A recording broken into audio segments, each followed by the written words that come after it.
Welcome to ClassPoint Student Guide. I'm Sarah, and in today's video, I'm going to be sharing with you guys all that you need to know to use ClassPoint in the best ways as a student.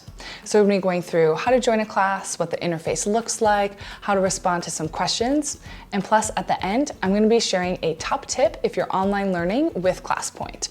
So that way, it's a little bit easier to keep track of both your teacher and your ClassPoint questions. So it's simple enough, so let's go ahead and get started right after you hit that subscribe button.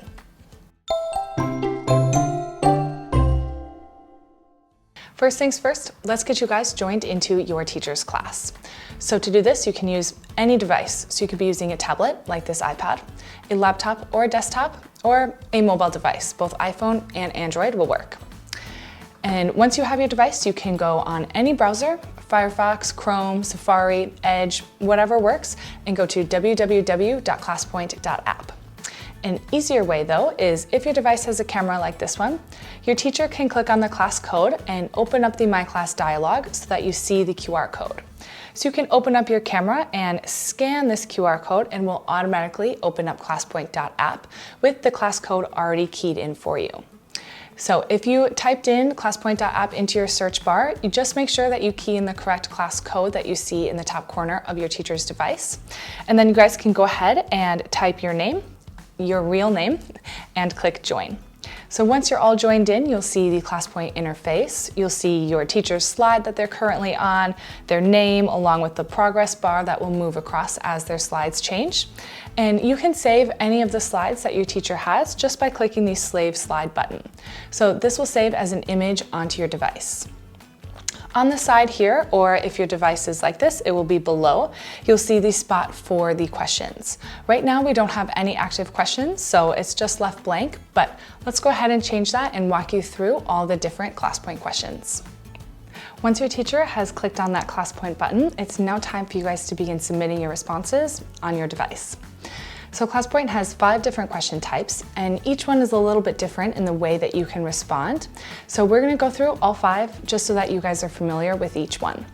So our first one is going to be a multiple choice question. This one is pretty straightforward. You have your options here on the side, but notice for this example, we can only choose one option. Sometimes you might see that you can choose multiple options depending on what your teacher wants. So for this one, we're just gonna click the one we think is correct and click submit. And that's it here on the student side. So teacher's side, you'll be able to see those responses. You can click on a bar if you want to know which student has submitted which response. But that's it for multiple choice. So our next question type is a word cloud. So once word cloud opens up, similar to multiple choice, you'll be able to see how many options you're allowed to submit.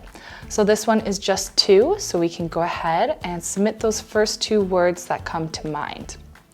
One thing you will notice is you don't see the word cloud forming here on your student side.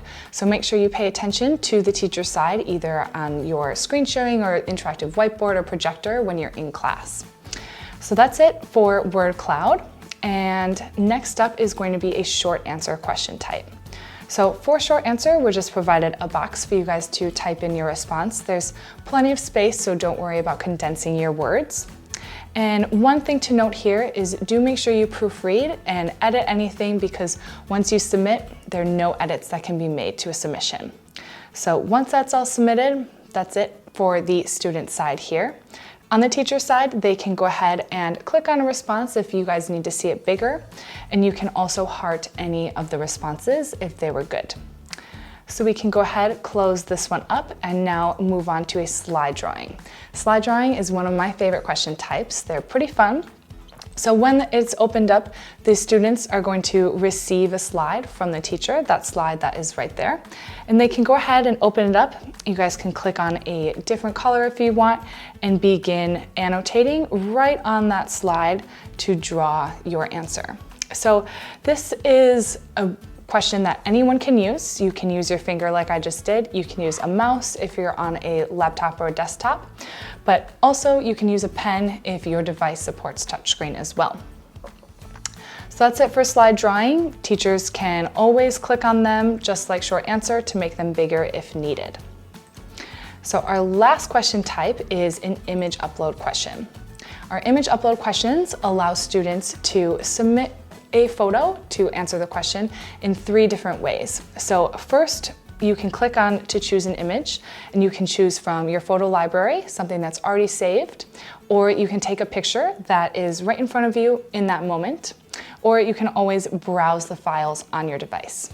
So I'm just going to do photo library for this example. I can click on this boat here for my transportation. And once you click on it, you can crop, rotate, edit if needed, and just go ahead and click confirm, and it will upload your submission to your teacher. So I think that question type is pretty fun, pretty straightforward as well. So we can go ahead, close this one up.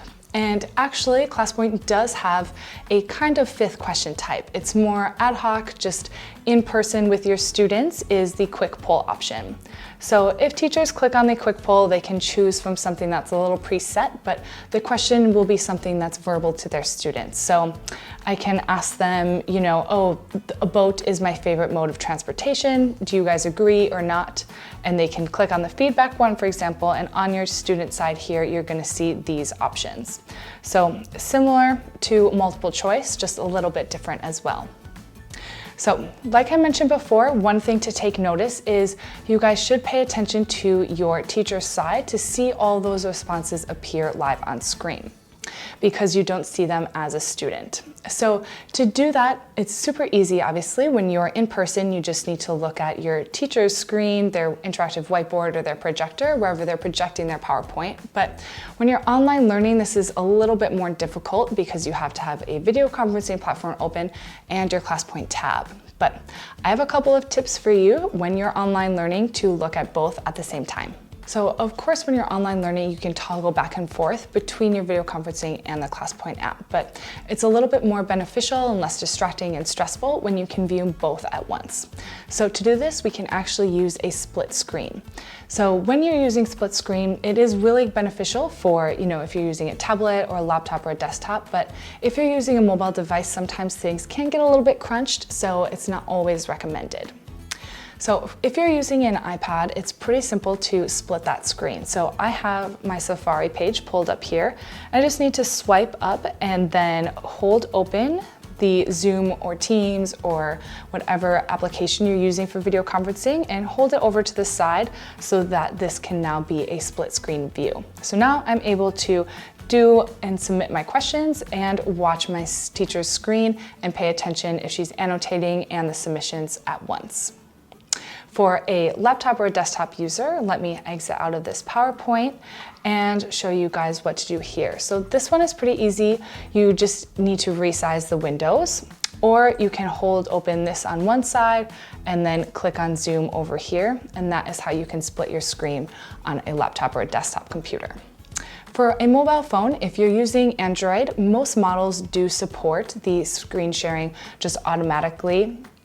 Excuse me, not screen sharing, screen splitting automatically on that model, but with an iPhone, you will have to download an app. So like I said, and like you can see, it's a little bit crunched, so not always recommended. And that is all you guys need to know to get started on using ClassPoint in the most effective and efficient ways possible. Don't forget to hit that subscribe button to stay updated with more ClassPoint tips. And if you have any questions, leave them down in the comments below. Happy interactive learning!